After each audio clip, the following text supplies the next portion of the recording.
The Tolkien Road, Episode 83, The Lord of the Rings, The Uruk-Hai. Alright,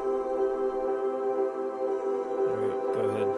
The Tolkien Road, the Tolkien Road, the Tolkien Road, the Tolkien Road, the Tolkien Road, the Tolkien Road, the Tolkien Road, the Tolkien Road, the Tolkien Road, the Tolkien Road, the Road of Tolkien, the Road of Tolkien, the Road of Tolkien,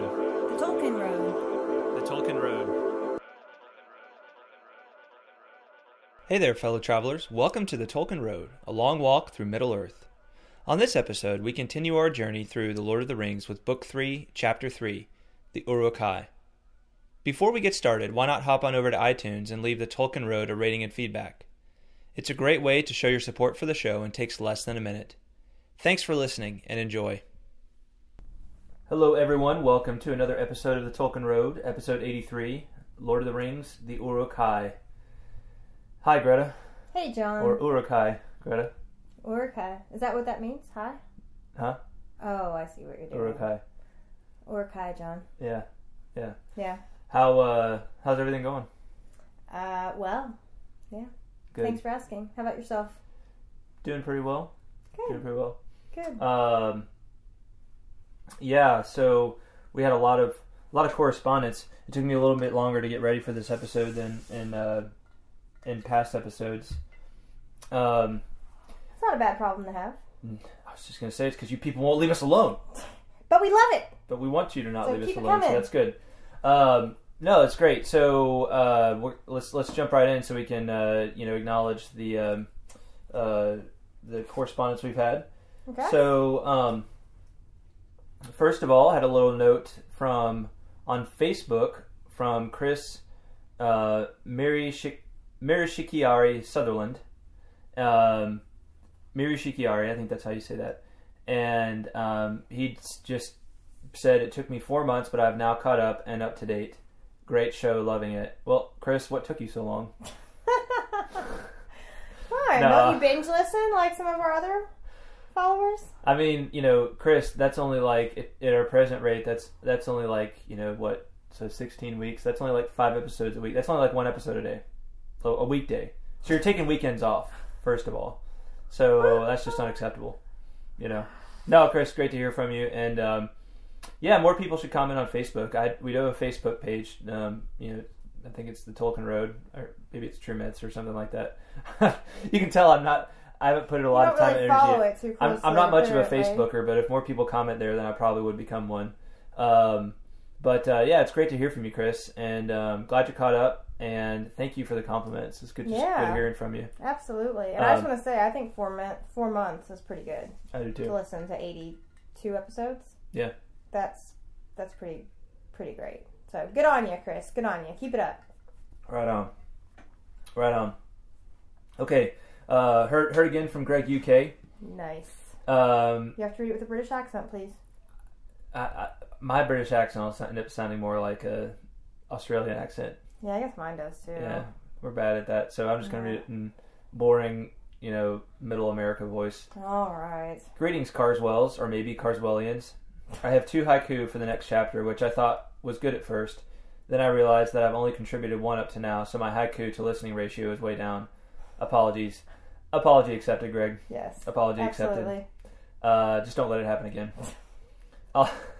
Also, I'd recorded 1 very quick verse of the haiku theme, which you guys almost nailed this time around, but not sure where to send it. I gotta follow up with you on that, Greg. If you go to the, I don't know if you've ever used Dropbox, but you can actually you can store the audio file there, and then you can just share it with me. There's all kinds of tools out there like that today, by the way. But then you can just share the file via just a normal URL. And if you want to just email that to me, then we could listen to it that way. Or just send it through the contact site, or go to Facebook and drop the link or whatever. But Greg doesn't want it out there for all the world to hear, because I think he's a little bit embarrassed by his singing voice. No, I totally get that. So I wouldn't want all the world to hear my singing not all voice. of us can be professional opera singers. No. Right. Few and far between. That's great. I love that you did that, Greg. Yeah, me too. And I'm glad to hear we figured out the haiku. Yeah, I think we're close. Pretty close. He said yeah. we almost nailed it. We almost nailed it. I'm going to hold off on reading his haiku until haiku time. Okay. And then he says, all the best, Greg UK. Not sure I need the UK part now, but I'm sure there was another Greg on the show, and I don't want to get us mixed up. No offense to the other Greg. I'm sure he's a great chap.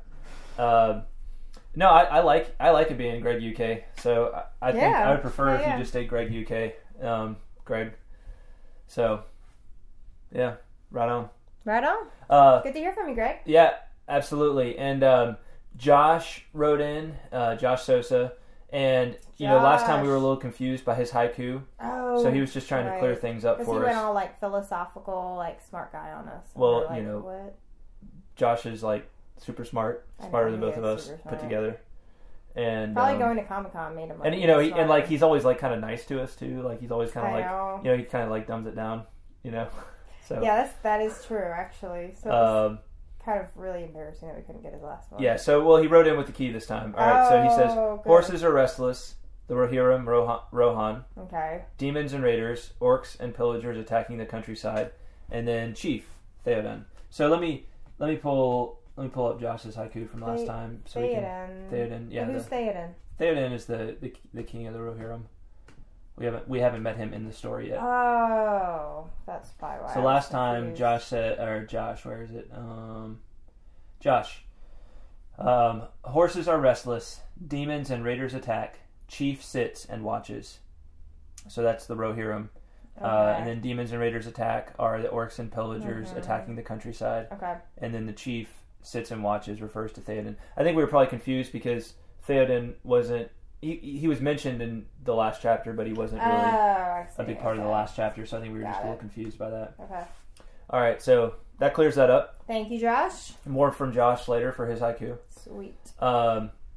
Let's see. And then we heard from, I don't know if we've heard from Caleb before, but we heard from Caleb Santana. And he said, hey, John and Greta, I was wondering if you guys have heard any music from the Lord of the Rings musical. Now, I have to pause right there, Caleb, and say, and just warn you a little bit, that it's awesome to hear from you, but like for me, I am like, and Greta knows this, and Greta really loves musicals, but I'm like musical is like a genre for me that's kind of like I don't get it, and it's like so it's hard for me, you know. Yeah. But anyway, continue. So I just wanted to kind of preface the rest of this by saying this, and then Caleb continues. If not, I highly recommend checking some YouTube videos. There's a lot of information surrounding the musical that I won't get into, but listen to The Road Goes On, and he has a link there. Okay. For some context, this song is in the musical is about the hobbits leaving the Shire. Leaving the Shire. One of my favorite parts of the song is when the hobbits come across the elves. You can hear the elves singing about how their time has come to leave Middle-earth. The musical was in production at the same time as the movies and had no influence on each other. It's really cool to see the similarities between the Shire themes. It would be cool if you guys played this song on the podcast for all your listeners to hear. I'm not sure if there are any copyright issues or if you'd even want to play it. It was a treasure that one of my theater friends introduced me to, and I have been sharing the song to Tolkien fans in my life. Thank you guys for your conversation and creating a fun and informative environment for Tolkien fans. All right, so, and then he has a PS there. I've emailed you guys before regarding the 25th of March. Right on. I thought we'd heard from you before. And its importance in the Hobbit story. My name is Aaron Caleb Santana, but I go by Caleb usually. I must have forgotten to change that when I submitted the post. Anyways, you guys have another Aaron who's active with the podcast. Yeah, Aaron Thiessen. So I decided to clarify a difference if I have any more involvement in the podcast. Right on. All right, perfect. So you will heretofore be known as Caleb. All right, so I'm gonna play this. I have not listened to it yet. So here we go. I didn't even know there was a Lord of the Rings musical. So this is The Road Goes On? This is The Road Goes On.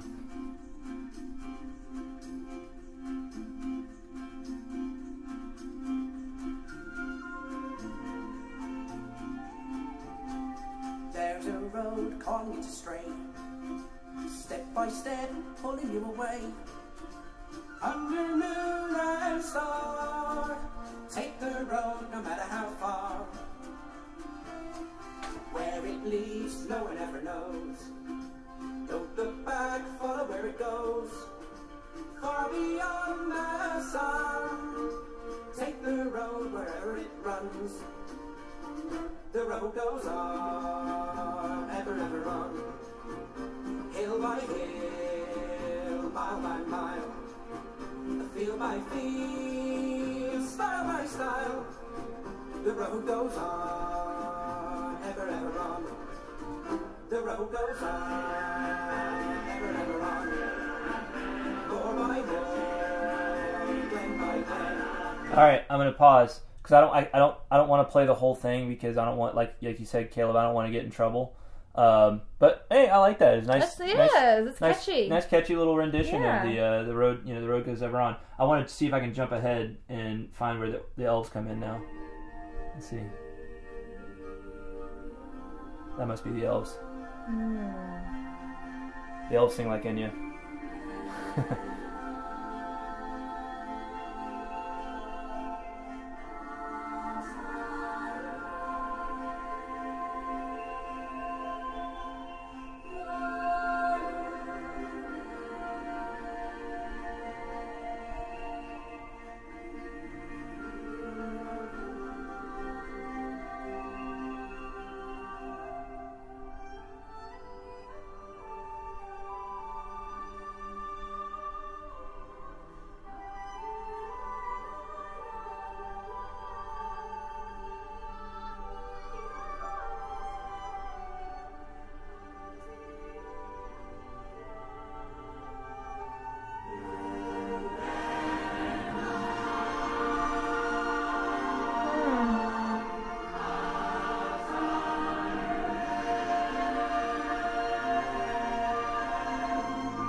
Very nice, very nice. Like I said, I don't want to, play too much of it. I just want to keep it like, just to the length, to the length where they're not going to come and be like, you can't play our song on the podcast without getting permission. Although it's like, what's there to lose? I think we're like probably helping more people learn about this by doing it. But because I didn't know about the musical. Now more people there you go. might know about the musical. Thanks there you go.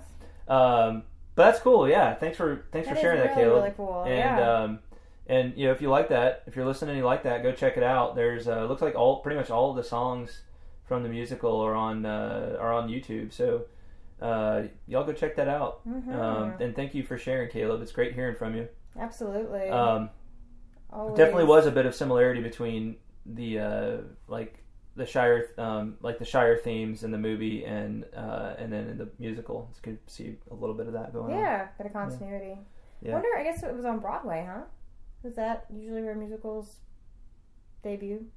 Yes. On Broadway? Okay. Yes. Yeah. Very nifty. Very nifty. Very nifty. All right, and let's see. Man, we've heard from a lot of people this week. That's awesome. It is great. Mary Grace. Mary Grace. So she also submitted haiku, but she prefaced it. Again, we talked about last week about how this chapter 2 was like Mary Grace's favorite chapter. Yeah, it was her favorite. That's right. She said, Mr. Carswell, I realize this is very last minute, but here goes. I really enjoy the chapter The Riders of Rohan because of the dedication that Aragorn, Legolas, and Gimli show in their pursuit of Merry and Pippin, who have been taken captive by the Uruk-Hai. I also love meeting the Rohirrim, who display courage, fearlessness, and an utmost sense of duty. It is truly a wonderful chapter. Right on. I love it. Quite a case. I love it. Yeah. I had a feeling that was kind of where it was because, that is one of the beautiful things about that chapter. Just the characters, like the character development and... Yeah, well, it's the dedication of, like, Aragorn and Legolas and... Because, you know what? Honestly, I might have just given up. Yeah. You know what I'm saying? I might have just been like, man, those orcs got them and they got this big head start on us and, they're orcs and they're going to just be nasty to the hobbits and probably kill them. Right. Is it even worth it to go after them? But no, they had fortitude. But and just that just loyalty of friendship, it's a beautiful thing. It's a beautiful thing. That's true, and we gotta admit the Rohirrim are pretty awesome dudes. Mm-hmm. I mean, yeah, they are. They're like cowboys, but better, right? They're like if you took an elf and a cowboy. You get a Rohirrim. Yeah. Right on. So yeah, I totally get it. It's like a Cowdar. Cowdar. Yeah, like an Eldar. Oh, cowboy. Somehow it doesn't sound very complimentary. Doesn't sound very complimentary that way. I think Rohirrim's better. I agree. Awesome. Love it, Yeah. Mary Grace. So my haiku to come from her later. Very good. And then we hear from Nick. Nick, we've heard from a few times now. Mm-hmm. He said, "Hi, John. I had to write to you again to tell you how surreal today was. Just this afternoon, I completed reading the Silmarillion in its entirety for the first time. Right on! Woo! Good job, Nick. On my way home from work, I popped on the Tolkien Road, and my timing happened to coincide with episode 78 of The Rings of Power and the Third Age, Part 1, which coincidentally is the episode that you had read my previous email on air. That's cool. That is cool. You can imagine my surprise as I was driving along down the freeway, zoning out to the Tolkien Road, and all the... Don't zone out too much. Yeah, I want you to be safe. That's not the kind of publicity we want to get. Man zones out, dies in car wreck as he's listening to most awesome podcast ever. Oh dear. Although if they call it the most awesome podcast ever, I guess it's okay. That's still. But still, not ideal. We want Nick to be with us. All right. Yes, absolutely. You can imagine my surprise as I was driving along down the freeway, zoning out to the Tolkien Road, and all of a sudden the people that I'm listening to through my car speakers are actually speaking to me. Awesome. I guess we were actually speaking to you in that episode. Yeah, talking to you. Yeah. That probably is kind of a surreal feeling, huh? That would be. Yeah. It definitely took me a second to process, and I got a good laugh out of that. Well, I just wanted to say thank you for the time and effort you two put into such an inviting and accessible podcast. Now that I have completed the Silmarillion and feel that I have a decent grasp of it, I plan on picking up Fellowship again and walking the road with you and Greta. Take care and party on. Party on, Nick. Party on. That's awesome. He left a little PS. He said, on a side note, I'm 39 years old and I was curious if you were around the same age. I asked because some of the music and movie references you mentioned on the show seem to be from the time period that me and most of my contemporaries tend to resonate with. We're right around that age. Yeah. So we're slightly younger, except for Greta. Greta's way older than me. So that's 9 months. Whoop-de-doo. No, we're both just a little bit younger than you are. Yeah. So we're both we're both like children of the 80s, and and especially me because Greta was a little bit kind of. She was the oldest. I had 2 older siblings growing up, and so they were like all into the cool stuff in the 80s, so I kind of got fed a lot of that, but I've had to catch Greta up on that because she was the eldest in her family, and she was a little bit sheltered with all that. And I also lived in Germany for 3 years. You did live in Germany for 3 years, and we didn't have nearly the amount of cool stuff in Germany that y'all had back here in the States during that time. You did have people trying to escape over the wall. We did have people trying to escape over the wall. That's true. Yeah. There were definitely, we had tanks escorting our buses to school. Right on. So yeah, definitely kind of unusual cool You basically stuff, just listen to 99 Luftballons all the time. Pretty much. Yeah. And the German version only. Yeah, and I knew all the words in German too. That's right. Mm-hmm. Yeah, you used to speak German actually. I used to be fluent. She used to be fluent in German, and now she can't speak it to save her life. No, that's not true. Well, if my life depended on it, I could probably figure it out. Sounds like somebody wants to be put on the spot there. No, I don't really want to. All right. I can understand it better than I can speak it, but anyway. Yeah, isn't that funny though? Do you remember when we were watching the Olympics and I said something about, this guy is my same age because I thought I was 38, and you reminded me that I wasn't actually 38 yet. Yeah. So then I thought, which was kind of nice. That was nice. It was nice. It's always nice that they have somebody remind you that you're actually younger than you think you are. Mm-hmm. Like, oh, okay, good. Yeah. But 38 is a good number. I like even numbers. So Greta was just listening to 99 Luftballons and watching Sprockets all the time. Now is the time on Sprockets when we dance. Yeah, right. Pretty awesome. I wish I could go back there. Yeah. Well, Nick, great hearing from you. Yeah, cool. It's cool that we're contemporaries. Absolutely, absolutely. All right, so that is the end of our correspondence. Oh man, and, I was hoping it would never end. Man, we could just do correspondence and not talk about. It was long enough to where that might just be the end of the episode. All right, sweet. No, it's really. I just want to reiterate, it's so good. It is so great. I love it. Such an encouragement. So yes, encouragement is a perfect word. It really is. It's all nice right. to know that we're not here just talking to each other and it just kind of disappearing out into space. Yeah. You know Maybe we should start a new podcast where we're just talking about like normal stuff. Like, what are we having for dinner tonight? I'm sure that would be thrilling. Be a huge hit. Oh, if only our lives were that exciting. All right. But thank you to everyone who wrote in. It really is so great to hear from you all. Thank you for everyone out there listening. And hey, we'd love to hear from those of you who have not written in yet. Yes, we would. Keep it coming. Keep it coming. All right. So, the Uruk-Hai. So, I feel like this chapter is like, it could be subtitled like, getting personal with the orcs, or like getting to know the orcs. Yeah, I didn't quite. Like, the first part of the chapter, it was kind of, I don't know, unexciting. Yeah. There wasn't, I kind of got lost and confused and didn't quite know what it was about. Yeah, well, there was a little bit that was, because Pippin and Merry are kind of in and out of consciousness, it seems like. Yes. But basically, the first two chapters dealt with Aragorn and Legolas and Gimli starting pursuit of the orcs. Yes. Now we're seeing that same. This is like almost contemporary. It's like happening with. It's happening in parallel with what happened in chapters 1 and 2, right? Right. Yeah. So it's kind of like, yeah. So this is almost like a step back in time, right? But it's kind of where the scene shifts. Right. Because you're following a different plot line. Right. Okay. Exactly. Yeah, but we get to know kind of like a little bit more about what the orcs are like when they're not just like far off, like, when they're not just like the bad guys coming to get you, but like when you're right there next to them. Mm-hmm. How they talk, how they live their lives, all that kind of stuff. And it's interesting because the orcs are kind of an interesting philosophical conundrum in Tolkien's world, because they're not, like, you don't really get any possibility from them that they're like, there's any like possibility in which they could be redeemed or become good. You know what I'm saying? Mm-hmm. They're almost just like embodied demons. Yeah. They're too far gone. Yeah. And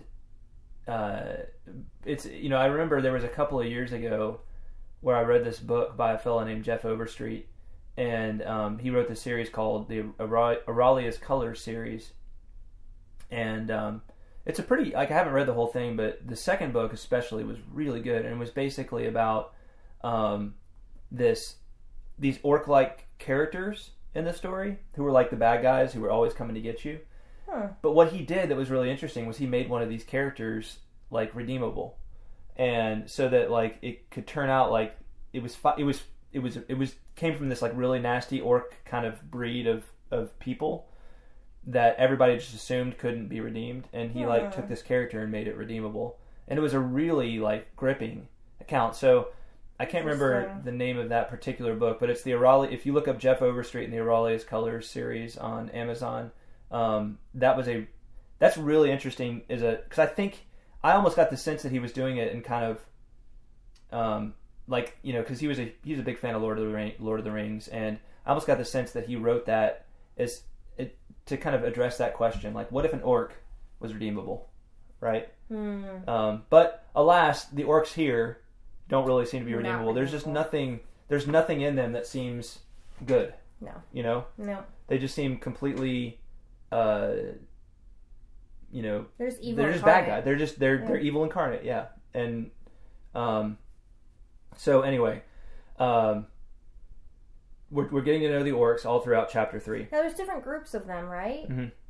Yeah, we'll get to that. We'll get to that. Oh, okay. Because that's what I found confusing, honestly. Because I was like, it seemed like there was obviously tensions, and that they weren't all getting along, and that they were from different. They had different masters, and so. I got a little lost. There's definitely several breeds. We'll get to that. Okay. So the chapter starts off and Pippin, it says, Pippin lay in a dark and troubled dream. It seemed that he could hear his own small voice echoing in black tunnels, calling, Frodo, Frodo! But instead of Frodo, hundreds of hideous orc faces grinned at him out of the shadows. Hundreds of hideous arms grasped at him from every side. Where was Merry? And then it kind of jumps down. He wakes up and he realizes that he's being kind of carried by the orcs, and he says, "I suppose I was knocked on the head. I wonder if poor Merry is much hurt. What has happened to Boromir? Why didn't the orcs kill us? Where are we, and where are we going? He could not answer the questions. He felt cold and sick. I wish Gandalf had never persuaded Elrond to let us come, he thought. What good have I been? Just a nuisance, a passenger, a piece of luggage. And now I have been stolen, and I am just a piece of luggage for the orcs. I hope Strider or someone will come and claim us. But ought I to hope for it? Won't that throw out all the plans? I wish I could get free.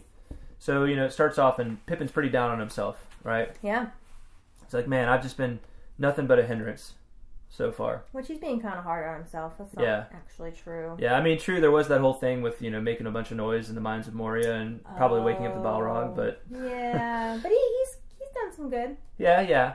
But I think it's important, whenever you see a character talking to themselves like this in a well-written story, then you can kind of imagine that there's a foreshadowing that character is going to be proven useful in some way, right? Mm-hmm. That something, a new opportunity is coming for them, right? And a reason for their involvement in the story is coming, right?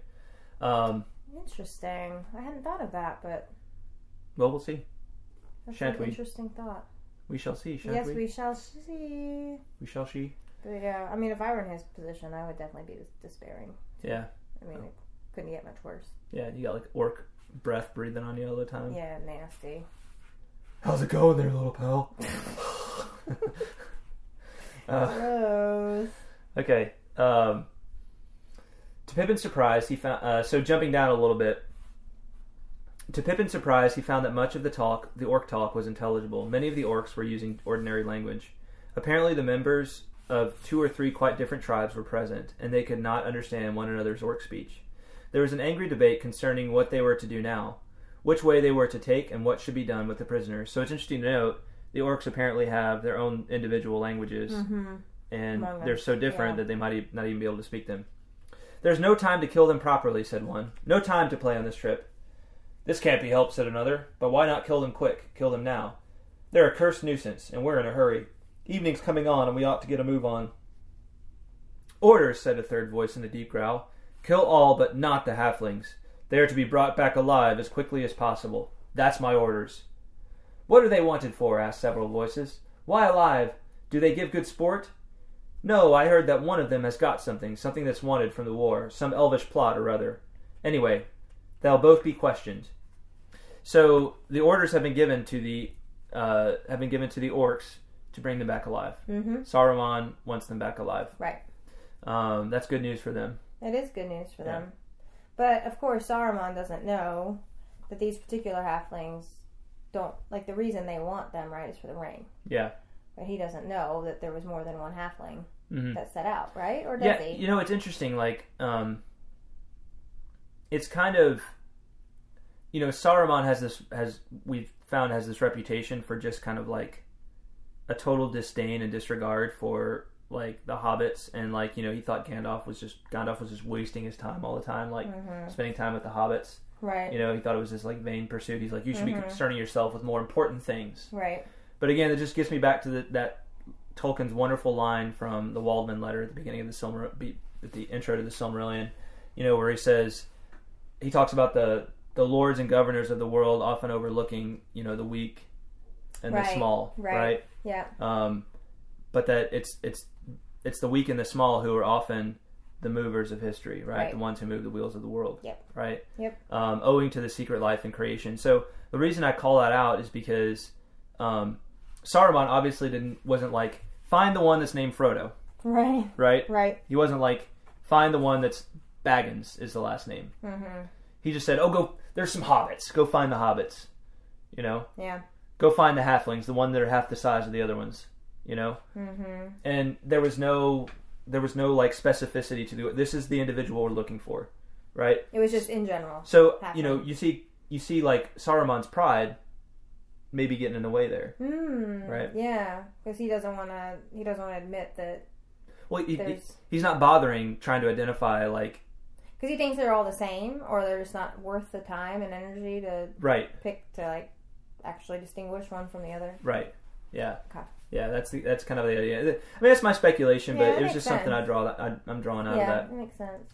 All right, jumping down on the next. So Do you see where it says, I am Ugluk? I am Ugluk. I will soon. Alright, here, you take mine. Read, I am Ugluk, and then keep reading until I tell you to stop. Okay. Can you tell me how to pronounce a word first, though? What? How do you say, is it Lugburs? Lugburs. Yeah. Oh, okay. I am Ugluk. I command. I return to Isengard by the shortest road. Is Saruman the master of the Great Eye? Said the evil voice.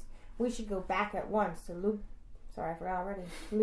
Lugbors. Luftballons. 99 Luftballons. If we could cross the great river, we might, said another voice, but there are not enough of us to venture down to the bridges. I came across, said the evil voice. A winged Nazgûl awaits us northward on the east bank. Maybe. Then you'll fly off with our prisoners and get all the pay and praise and Lugbors, and leave us to foot it at best as we can through the horse country.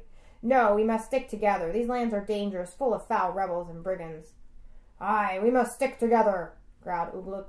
I don't trust you, little swine. You've no guts outside your own sties. But for us, you'd all have run away. We are the fighting Uruk-Hai. We slew the great warrior. We took the prisoners. We are the servants of Saruman the Wise, the White Hand, the hand that gives us man's flesh to eat. We came out of Isengard and led you here, and we shall lead you back by the way we choose. I am Ugluk. I have spoken. All right. Is that good? Is that where I kind of stopped bracketing? Yeah, a little bit more. A little bit more. Go ahead. You have spoken more than enough, Ugluk, sneered the evil voice. I wonder how they would like it in Lugbors. They might think that Ugluk's shoulders needed relieving of a swollen head. They might ask where his strange ideas came from. Did they come from Saruman, perhaps? Who does he think he is, setting up on his own in his filthy white badges? They might agree with me, with Grishnach, their trusted messenger. And I, Grishnach, say this.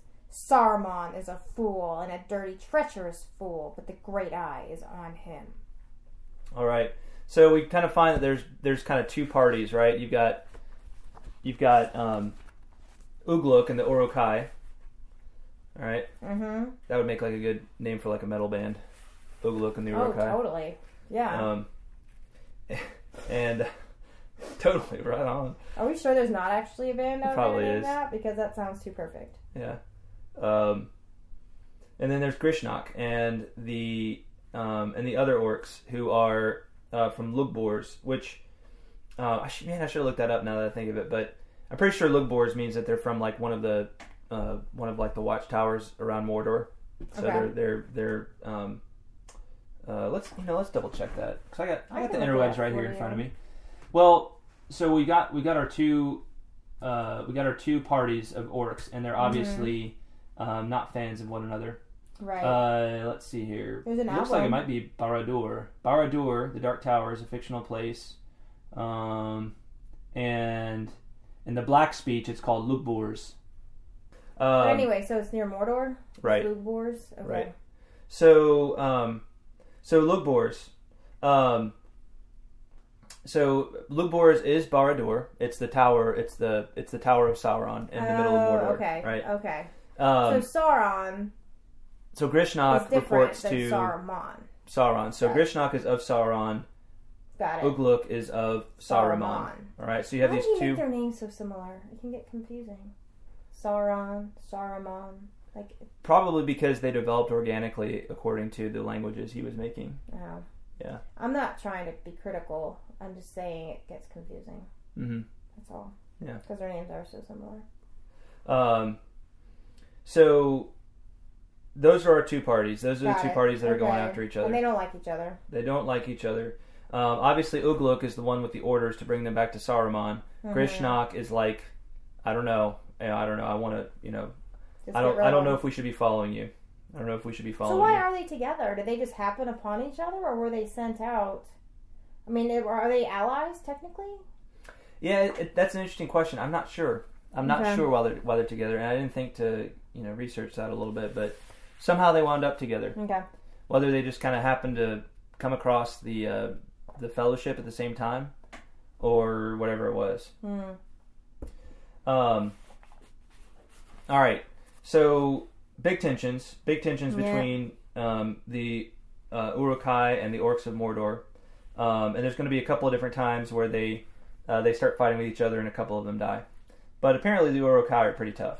Apparently they're pretty, they're pretty they're strong. actually bigger. It doesn't actually say that they're bigger. They're than almost like man-sized. Right. Yeah. Right. And the others are described more like goblins, I think. Like Grimshka, I think, is described more like a goblin. Grishnak, or whatever. Yeah. And it's interesting. I think they do a good job of portraying the different types of orcs in the movies because, like, you remember, like, Saruman makes that one orc, and it's like big, like, upright, and then a lot of the other orcs are kind of like almost like malformed, almost like they kind of hobble around. Yes, yeah. All right, moving on. So, Pippin and Merry start to stir at one point, and they get tired, and the orcs are getting tired of carrying them, and so they want them to walk, or they want them to run with them, and so they force them to drink this Orc-draught. Ugluk thrust a flask between Pippin's teeth and poured some burning liquid down his throat. He felt a hot, fierce glow flow through him. The pain in his legs and ankles vanished. He could stand now. So, the orcs apparently have some kind of stuff they can give that'll make you feel strong. Kind of like a Red Bull. Yeah, maybe. Yeah. Some strong coffee. I was going to say probably has shot of espresso. Something a little more illegal in it, but yeah, maybe. Well, it's interesting. So we'll come back to the Orc-draught in a second when we talk about Lembas too, because it's interesting to me that the orcs are capable of coming up with something that can, seem to heal somebody so quickly, right? Have a similar effect. But we'll come back to that whole question in a minute when we have a chance to look at Lembas. Okay. Well, they also healed, wasn't it Merry? With that nasty cut on his forehead, and they put some kind of brown goo on it, and it healed it up. Right. Oh, it did leave a scar, so that probably means it's not quite as good as Elvish medicine. But it is interesting that these evil creatures have medicinal abilities. Right. Exactly. Yeah. Pippin, we see here Pippin when he decides to unclasp the brooch of his cloak. The brooch of his cloak. The brooch of his cloak. So we see that part where he leaves the brooch on the ground, and so that the others can find it later. Right. Yes. And which is pretty smart. It's smart. He's disappointed he's not going to get it back, but he said, "I don't know why I did it. If the others have escaped, they've probably all gone with Frodo." So at this point, they're kind of thinking to themselves, like, they're not even coming after us. Yeah. Yeah. We're just gonna have to make it on our own. Well, think about it. I mean, there's not really, as far as the mission that they set out on, there's not really, besides the loyalty of friendship, which cannot be overestimated or underestimated. Underestimated. Yeah. Thank you. There really is. There's not really much reason for them to be sought after, right? I mean, they don't have the ring. They're not really of much consequence to the mission. They were almost kind of like along for the ride to start with. Right. Yeah. So I can see why they'd be despairing about that, because they're really not of any consequence to the success of the mission. Exactly. So exactly. Yeah, poor guys. Yeah, they why would they imagine that they would come after them? Right. Especially as they just are getting carried further and further, and they're like, man, we're gonna like be taken somewhere and be tortured, and we're gonna die. So yeah, it would have to be pretty depressing. Yeah. Totally. But they keep trying, they do keep trying, and just there's a little, just the very fact that he did that shows there's a little glimmer of hope within him. A little bit further on, it says, "There he lay for a while, fighting with despair. His head swam, but from the heat in his body, he guessed that he had been given another draught. An orc stooped over him and flung him some bread and a strip of raw, dried flesh. He ate the stale gray bread hungrily, but not the meat. He was famished, but not yet so famished as to eat flesh flung to him by an orc, the flesh of he dared not guess what creature. Blech. Mystery meat. Yeah. Who knows what that is, Good on him for not eating it. Really. It's, just the description of it. What does he say? strip of raw dried flesh. So I don't know. Maybe it's just beef jerky, but but chances are probably not. Yeah, but it's raw. You know. Yeah, it's weird that it'd be raw and dried. Because usually when you dry something, it's a way of cooking it. Right. You know what I mean? Yeah. But that's how you make jerky, is you basically put it on a very low heat for a long time to dry it out. Mm-hmm. And that essentially cooks it. Yeah. Because it draws out the moisture. Yeah. So how could it be raw and dried? No idea. Maybe they just left it sitting out for a long time. That, or maybe Tolkien didn't know much about making beef jerky. I don't know. Tolkien was the kind of guy that didn't seem to put things into books unless he knew what he was talking about. Yeah, that's probably true. It's just weird to me. Yeah. That it would be raw and dry. It seems like that's an oxymoron. It can't be both. Well, in Middle-earth it can. In Middle-earth, all things are possible. And so let's start. We'll go ahead and start this conversation because we're going to talk about Lembas in a little while. Okay. But the orcs, they seem to have their own kind of like almost counterfeit of a lot of the things that the elves have, right? The elvish abilities, right? The elvish abilities. The elves have developed all these methods for doing these amazing things, for healing and for feeding and all this sort of thing. But the orcs seem to have some of the same stuff. They healed Merry's little cut. They gave him this Orc-draught to get Pippin going again and Merry going again. They've got this apparently miraculous dried beef jerky. Miraculous beef jerky. I don't think I'd call it miraculous. Or magical beef jerky. But you remember when I think again it was in the Waldman letter. Tolkien is talking about the difference between like magic and which he equates with the machine and then like art, like elvish art, right? And he makes this distinction that elvish art tends to work with the nature of a thing to like bring out the best in it, like it develops the qualities to a richer, fuller, the inherent qualities to a richer, fuller end. Whereas, the machine, and Tolkien had very much in mind like modern man when he thought of the machine and magic and that kind of thing. It's more about like trickery. It's more about like how can we make things, how can we kind of fool nature into working the way we want it to work, right? Yeah. How can we trick nature into working the way we want it to work? So, and that's a counterfeit. That's a counterfeit to the elvish approach. That's an interesting point. So, just all of the stuff that we see the orcs doing, that, their medicine, their food, all that sort of thing, it seems like it's that magic, that machine that he was talking about. It's just, it's been, nature has been tricked somehow into cooperating with their evil ends, right? Yep. As opposed to the elvish form of developing the inherent qualities, the good qualities of something, right? Which fits because that's what the orcs are. The original orcs were like twisted elves, right? They were elves that were twisted beyond recognition. That's true. Yeah. So it makes sense that their creations would be twisted, twisted elvish things. Right. Exactly. Yeah. Yeah. That's you feel me? I do. I totally get it. That's a really insightful thought. Right on. Right on. Okay. So Nazgûl, all right. Nazgûl, said Grisnock, shivering and licking his lips as if the word had a foul taste that he savored painfully. You speak of what is deep beyond the reach of your muddy dreams, Ugluk, he said. Nazgûl, all that they make out. One day you'll wish that you had not said that. Ape, he snarled fiercely. You ought to know that they are the apple of the great eye. But the winged Nazgûl, not yet. He won't let them show themselves upon the great river yet, not too soon. They're for the war, and other purposes. You seem to know a lot, said Ugluk. More than is good for you, I guess. Perhaps those in Lugbors might wonder how and why. But in the meantime, the Uruk-Hai of Isengard can do the dirty work as usual. Don't stand slavering there. Get your rabble together. The other swine are legging it to the forest. You'd better follow. You wouldn't get back to the great river alive. Right off the mark. Now, I'll be on your heels. So we see this mention of the Nazgûl here, and remember the Nazgûl are the Black Riders, right? Oh, yes. They are the ring wraiths. Yep. So the Nazgûl are apparently still in the picture. We learn a little bit about that, but Sauron is holding them in reserve for this war. This is what it sounds like. Sauron is. Yeah. Right. But we hear them We hear them announced.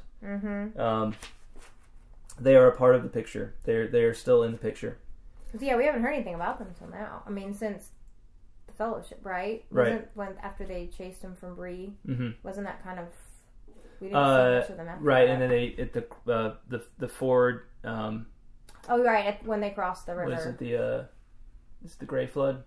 Yeah, when they cross the river. Oh yeah, and they bring up the water right outside of Rivendell. Yes, that's right. When what's her face says Frodo on her horse. Right? It's not her. You It's think not it's her? her because she's in the movie. Oh. It's actually one of the elves. Is it Glorfindel? Oh, that brings up the water. Yeah. Okay. Well, it's not. I think it's Glorfindel that rides with Frodo or that comes to their assistance. Okay. But even then, I think Frodo has to run on himself, and then I think it was, and then I think the waters is something that Elrond did. I think. Got it. Okay. Yeah, if I'm remembering correctly. But that was what drowned out the Nazgûl, right? And that was Right. the last we heard of them. That was the last we heard Until from the now. Nazgûl, right? Okay. Yeah. But this is telling us that they're actually not gone. Mm-hmm. They're still very much alive. Yeah. By the way, Lugbors apparently means Dark Tower. Oh. That's what it means. Okay. Yeah. All right. Good to know. So finally, the Rohirrim come into the picture. Mm-hmm. And it says a few of the riders appear to be bowmen, skilled at shooting from a running horse. Riding swiftly into range, they shot arrows at the orcs that straggled behind, and several of them fell. Then the riders wheeled away out of the range of the answering bows of their enemies, who shot wildly, not daring to halt. This happened many times, and on one occasion arrows fell among the Isengarders. One of them, just in front of Pippin, stumbled and did not get up again. So the Isengarders are Saruman's. Saruman's. Okay, because Yeah. he's an Isengard. Right. Okay. So yeah. So the Rohirrim have discovered the orcs, and they are kind of slowly taking them out. So they're shooting from afar. They're kind of making these little raids on them, and then it's going to become night, and they're just kind of they're kind of bringing the orcs all into one little group so that they can just have them in one place for the final assault the next day. Right. Smart. Very smart. Yeah.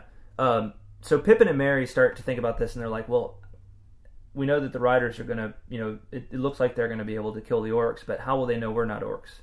So they're like, they're not going to stop and look at us like closely. Which is funny, because I feel like it's pretty obvious they're not orcs. Well, they might just think they're little orcs, right? Or they might just get caught in the crossfire, honestly. Yeah. Like, they don't know that they're there. That's the thing, Yeah. right? Yeah, right, and they're much smaller. Yeah. Yeah. So Merry and Pippin start thinking fast about, okay, how can we get ourselves out of this? How can we get out of this alive? So they've got to be going, working a little harder to make that happen. And we've already passed the point, right, where he cuts his, That was Pippin. Oh, Pippin, I'm sorry, Yeah. but he cut his arm, the rope around his arm, Yeah, right? he did. That's right. But they haven't found out because he left the bracelets on. Right. So.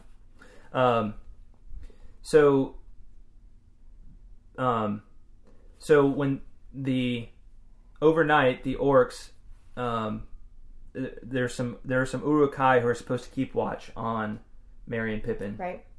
But at some point they dash off with Ugluk in order to fend off an attack from the riders. Right. And Merry and Pippin start to think, okay, maybe here's our chance. But Grishnak comes looking for him, right? And he finds them. And Pippin does a really good job of tricking Grishnak. He goes through this whole thing where he realizes Grishnak knows something about the ring. Right. And so he starts to make him think that they've got the ring. And it's interesting. I didn't remember this from any other time reading it, that he does the Gollum thing. I didn't either, actually. I did not remember that. That was weird to me. For a moment, Pippin was silent. Then suddenly in the darkness, he made a noise in his throat. Gollum, Gollum. Nothing, my precious, he added. The hobbits felt Grishnak's fingers twitch. Oh ho, hissed the goblin softly. That's what he means, is it? Oh ho, very, very dangerous, my little ones. Perhaps and not only for us. Still, you know your own business best. Do you want it or not? And what would you give for it? So they kind of keep Grishnak distracted with this long conversation about the ring, and making him think that they know where the ring is or they have it on them. And finally, they drive him so mad that he seizes them. The strength in his long arms and shoulders was terrifying. He tucked them one under each armpit and crushed them fiercely to his sides. A great stifling hand was clapped over each of their mouths. Then he sprang forward, stooping low. Quickly and silently he went until he came to the edge of the knoll. There, choosing a gap between the watchers, he passed like an evil shadow out into the night, down the slope and away westward towards the river that flowed out of the forest. In that direction there was a wide open space with only one fire. After going a dozen yards, he halted, peering and listening. Nothing could be seen or heard. He crept slowly on, bent almost double. Then he squatted and listened again. Then he stood up, as if to risk a sudden dash. At that very moment, the dark form of a rider loomed up right in front of him. Oh. All right. Tell them to wait. Just open the door. Okay. Kids interrupting. Hey, I'm still recording. Shh. It's okay. Maybe go up there, okay? Punks. All right. But they're so cute. All right. Then he stood up as if to risk a sudden dash. So Grishnak is caught. Grishnak flung himself on the ground flat, dragging the hobbits under him. Then he drew his sword. Doesn't that sound horrible? I know. Ugh. No doubt he meant to kill his captives rather than allow them to escape or to be rescued. But it was his undoing. The sword rang faintly and glinted a little in the light of the fire away to his left. An arrow came whistling out of the gloom. It was aimed with skill, or guided by fate, and it pierced his right hand. He dropped the sword and shrieked. There was a quick beat of hoofs, and even as Grishnak leaped up and ran, he was ridden down and a spear passed through him. He gave a hideous shivering cry and lay still. And so the hobbits remained flat on the ground, and so they seemed to be in the clear. Yep. And which is pretty amazing that arrow hit only Grim. What's his name again? It's a spear, yeah. Whatever. They ran him through with a spear, yeah. I know, but before that, the arrow, right? I mean, yeah. He's on top of the hobbits, mm-hmm. right? So, I mean, it seemed like they had a pretty good chance of just getting caught in the crossfire at that point. Yeah. So, I think it's pretty lucky that. Well, a couple of things seem to happen. It says, whether because of some special keenness of sight or because of some other sense, the horse lifted and sprang lightly over them. Right. But its rider did not see them, lying covered in their elven cloaks, too crushed for the moment and too afraid to move. So not only are they crushed, but they're wearing their camouflage. Yeah, and not only are they not crushed, yeah, but they're wearing their elven cloaks. Right. So this is Merry and Pippin's big chance. They've outwitted Grishnak, and now we have the scene with the Lembas. So Pippin says, "I was going to tell you, I've managed to free my hands. These loops are only left for show. You'd better have a bit of Lembas first." He slipped the cords off his wrist and fished out a packet. The cakes were broken, but good, still in their leaf wrappings. The hobbits each ate 2 or 3 pieces. The taste brought back to them the memory of fair faces and laughter and wholesome food in quiet days now far away. For a while they ate thoughtfully, sitting in the dark, heedless of the cries and sounds of battles nearby. Pippin was the first to come back to the present. And then just a bit later, Merry got up. "Yes," he said, "I can manage it. Lembas does put heart into you. A more wholesome sort of feeling, too, than the heat of that Orc-draught. I wonder what it was made of. Better not to know, I expect. Let's get a drink of water to wash away the thought of it." So, twice wholesome is used about the Lembas. Mm-hmm. And, that word just makes me think of, that this food is somehow, it's whole. It respects the integrity of the things that go into it. Yes. Right? And the nature of the things that go into it. It's natural. Right? It's not messed with or, like the Frankenfood that we have these days and the GMO nastiness. Like, it's completely natural. Like, it's how God intended it to be. Right. Yeah. And you contrast that with, we talked a little bit about this before, but if you contrast that with the Orc-draught, mm-hmm. right? Mm-hmm. And it puts this, it's almost like it puts hope into them, right? Where they say, the taste brought back to them the memory of fair faces and laughter and wholesome food in quiet days now far away. Yep. For a while they ate thoughtfully, sitting in the dark, heedless of the cries and sounds of battle nearby. It's almost like it transported them to a better place, to a better time, which in and of itself is a refreshing thing. Yeah, right? it's spiritual refreshment, right? Absolutely. It's refreshment. It's renewal of the spirit. Mm-hmm. What part of backyard do they like? What part of other side do they not understand? All right. So Pippin, after all this time, decides that for the rest of it, he's going to put Merry in charge of getting them out of trouble. And Merry decides... Merry took time to study, write maps and things while they were in Rivendell. So... Merry or Pippin? No, Merry. Well, I mean, Pippin... so Merry praises Pippin, right? For a while. No, so Merry praises Pippin, and then... I shall have to brush up my toes if I am to get level with you. Indeed, Cousin Brandybuck is going in front now. This is where he comes in. I don't suppose you have much notion where we are, but I spent my time at Rivendell rather better. That's Merry talking. That's Pippin.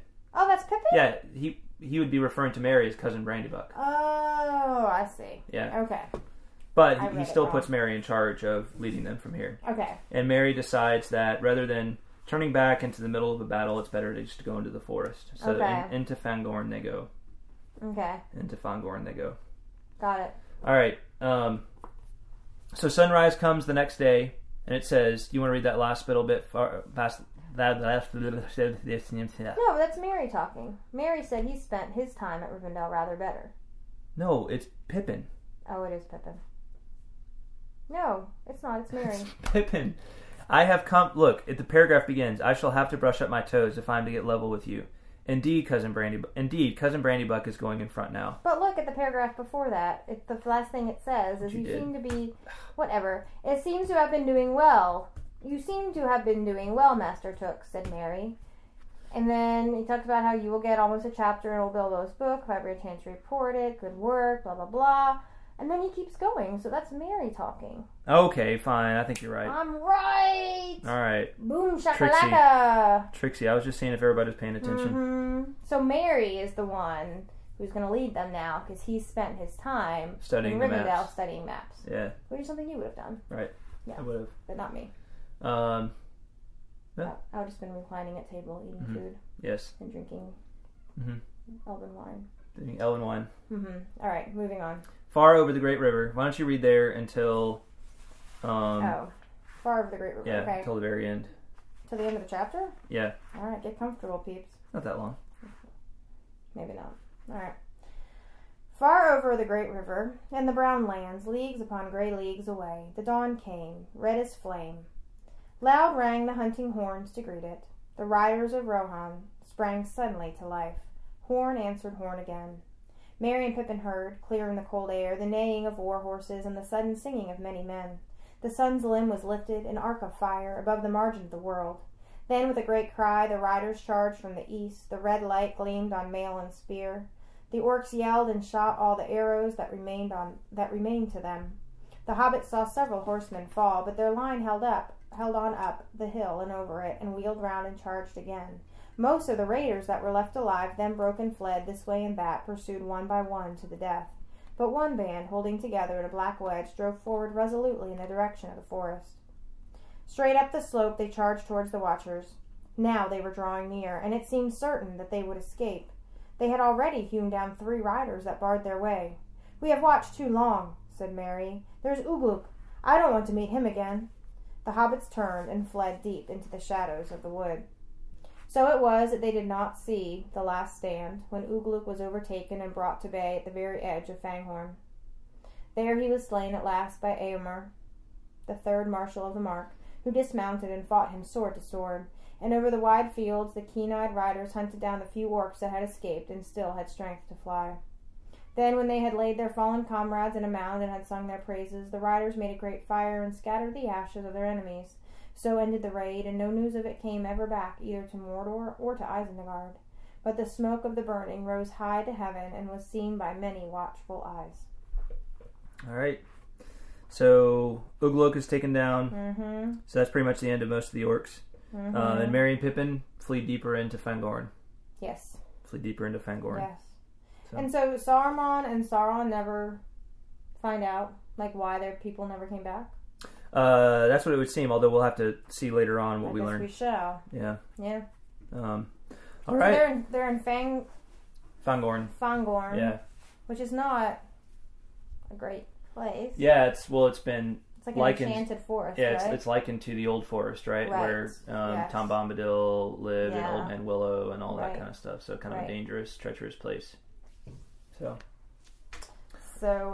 more craziness and on the edge of your seat reading to come, I guess. Right. Yep. Right. All right. Mm-hmm. Haiku time. Oh, is it haiku time? Yeah. Are you gonna sing with me? Yeah. We gonna try this together? The high beats, right? Yeah. Oh, it's too early. Here we go. 1, 2, 3, 4, 5, 6, 7, 8, 9, 10, 11, 12, 13, 14, 15, 16, 17 syllables in haiku. 1, 2, 3, 4, 5, 6, 7, 8, 9, 10, 11, 12, 13, 14, 15, 16, 17 syllables in haiku. Did I mess up or did you mess up? You messed up. I messed up the first time. You messed up the second time. Aw, foo. We really need to. We really need Greg UK to get us that verse he recorded, like ASAP. Okay, here we go. Not quite. I'll do the first one. You do the second one. Deal. 1, 2, 3, 4, 5, 6, 7, 8, 9, 10, 11, 12, 13, 14, 15, 16, 17 syllables in haiku. 1, 2, 3, 4, 5, 6, 7, 8, 9, 10, 11, 12, 13, 14, 15, 16, 17 syllables in haiku. Boom. Nice. Woo! I think that was pretty close. I think that's it. We'll hear what he shares with us. Okay. Yeah, give us feedback, Greg. All right. Here we go. Ooh, we got a lot of haiku. All right. Haiku extravaganza. Haiku extravaganza. Do you want to go first or me? You go first. I only did one, so I'll let you read your first one. I'm only going to read one. I wasn't happy with the second. Okay, we go ahead then. Finally, I know what it's like to be an orc. I'm glad I'm not one. That's more lighthearted than you normally do. I like it. I tried to go for a more serious one, the first one, and it just didn't come out right. So. Okay. Well, I like that. Thanks, Greta. It was nice. It was very good. It really brightens my day. I'm glad. You know I try. Alright, well here's mine. An exploited want. The hobbits flee from the fire to the frying pan. Ooh. Oh. What's up? What's up, illusion? Yep. Allusion to the hobbit. Illusion. Nice. Allusion. Oh, A-L. yeah. A-L. You allude to something. Right. As opposed to I-L, which is like a vision. Right. Or a false vision. A false vision. Right. Got it. Because it's ill, yo. It's ill. Yeah. I love any chance I get to use the word exploited. I feel like it's a cool word. You exploited, exploit. You exploited. I did. I totally exploit. I love to exploit. I love to exploit. Yes. All right. All right, Greg UK. Here we go. So this is, I think this might be Greg's first time actually contributing haiku to us. Oh. So here we go. Halflings shrewd under pressure, flee to older terrors deep in Fangorn. Nice. Shrewd under pressure. Yeah. I like it. Awesome. Is that like the adjective shrewd? Yeah, shrewd. I thought it had a W in it. Yeah, it does. Yeah. Are you trying to call out Greg's spelling mistake? I'm wondering. No, I'm actually wondering if so smart about spelling. No. Because I was just confused because I was looking at it as you were reading it. I was like, oh, okay. Maybe he means shrewd. Like shrewd. Rude. That probably is. That sounds like a totally British thing to say. I get it. We get it. No, we totally get it. No, I was just wondering because it may just be a different way they spell it across the pond. Might be. But I like it. Shrewd. It's a great adjective. Shrewd. Yep. Good job, Greg. It's like my favorite Shakespeare play, The Taming of the Shrew. The Shrewd. Yes. All right. I do like that show. Okay, and then the next one is from a Mordor orc point of view. Do you want to read this one? Oh, a Mordor orc point of view. Okay, sure. Can I read it in orc voice? Well, yeah, you were nailing the orc voice. I was totally nailing the orc voice. I'm like, man, I've gotten good doing this whole read aloud thing with the kids. I know that the kids, I find they listen better when I do voices. Yeah. So, I think I've gotten pretty good over the years. Anyway, awesome. All right, here we go. Fetch the halflings, he said. They're only small. Now I'm dead. Damn, Uruk-Hai. Nice. I got a cigarette. I'm a little bit intimidated by your Mortal Orc voice. You should be. Yeah. You should be. Yeah. Yeah. And there's more where that came from. So Uh-oh. just buckle in, everybody. All right. Good job, Greg. Love it. Yeah, I Keep really 'em coming. like it. Keep them coming. That is really funny. Now I'm dead. I know. Damn Uruk-Hai. All right. All right. You know what? You read that one. I just thought of something. I want to look up and make sure we didn't miss one from my man Greg. Okay. Because I feel like he sent one, but maybe I didn't. Wait, we just read two from Greg. Not Greg. Rob. Oh, Rob Fangman. Yeah. Okay. Yeah. All right. So these are from Josh. I wonder if he toned it down a little for us this week. Yeah. Maybe. Took it down a notch. Took it down a notch. Obviously, went way over their heads last time. Oh, yeah. All right, here we go. This is his first one. Uruk-Hai and orcs kill each other by evil will, but horses slay all. Oh, yeah. Nice. Horses. Nice. That was kind of the one I was trying to write, but Josh did it a lot better. It's a good thing you just let him do it. Yeah. Well, Yeah. I mean, I'm not saying that he was like stealing from. I'm just saying he did it. No, I know. I'm just saying it's a good thing. It's a good thing that you recognized your limitations. That's all I'm saying. Yeah. All right. So here's Josh's second. It took some brandy. Buck up, dear hobbit. Fanghorn scares men and orc too. And Josh said, "I'm proud of this haiku." I'm proud of this haiku. I see why you're proud of it. That was pretty clever with the brandy buck. It took some brandy. Buck up, dear hobbit. Oh, I didn't even pick up on that. That's clever. Well, so I have a master's degree in English. Yeah. And, so I get some of the smart stuff that Josh throws our way.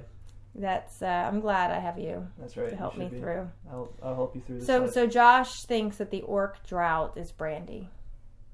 The Orc-draught. Well, I said drought. Same thing. No, it's not. Yes, it is. A drought. It's definitely not. No, you can say like a draught. Draught. That's how you can say it. Like beer, draft, drought. Okay. Anyway, okay. I don't think I missed anything from Rob. So okay. Well, better. send us one next week, Rob. Seriously, Rob. Yeah. I'm like, man, where's Rob's haiku? Where's Rob's haiku? Buck up. Yeah, I hope everything's okay, Rob. All right, so good one, Josh. Awesome, Josh. Good too, actually. Yeah, the second one was pretty good. Mm-hmm. Pretty darn good. Yep. And I think you should just take the rest of the week off after that one. Yeah, I think he's earned it. Yeah, definitely. Mm-hmm. Yeah, just binge watch episodes 1 through 6 every day for of Star Wars in the coming week. Oh. Yeah. Yeah. And after that haiku, you've earned it. Mm-hmm. Give yourself a pat on the back. Yeah, I agree. Mm-hmm. Yeah. Do it. All right, Mary Grace. Mary Grace. You want to read this one? No, you go ahead. I read the last two. Into dark Fangorn, the hobbits seek refuge. The road goes ever on. Nice. Anytime you can throw the road goes ever on in there, I love it. Good one. That is really good. Very good, Mary Grace. Love it. That is really, really good. They're all really good. They're all We great. have such talented listeners. Yeah, such talented haikuists. They really bring it each week. Yeah. It's so great. Such talented haiku ninjas. Mm-hmm. Haiku ninjas, that's right. That's right. Alrighty. I think that's a wrap. That is a wrap. I think we've been babbling long enough now. Babble. Alright. Yeah. Thanks for listening, everybody. Yes, thank you. And next week, we shall return with Book 3, Chapter 4, Treebeard. Treebeard. It's a long one. Treebeard. I think I'm going to start reading now. Yeah, I'm ready in it is. time for It is a pretty long chapter. It rivals the Riders of Rohan as a long chapter. Not quite as long. It's only 27 pages in my book, whereas the Riders of Rohan was... No, it is longer. Riders of Rohan was 23. And this one is 27. Wow. Dang, yo. All right, well, and we might have to split it in two. We'll see. Okay. But go ahead and read the whole thing and send us your haiku. Try to have them in by end of next Wednesday. Right, Yeah. which is the 4th. The 4th. Of November. November. Crazy sauce. Yeah. That it's already almost November. Just flying by. Yeah. The year is just flying by. It's going crazy by. All right. Fast. Thanks for listening, everybody. Yes, thank you guys. We will talk at you next time. Yep. We'll be here, so you be here too. Bye. Bye, y'all. Please remember to check out truemist.org for show notes and plenty of other Tolkien goodness. Also, if you're enjoying the podcast, would you please leave the Tolkien Road a rating and feedback on iTunes? It's a great way to support the show and takes less than a minute. On our next episode, we'll continue through Lord of the Rings with Book 3, Chapter 4, Treebeard. Thanks for listening, and until next time, the road goes ever on.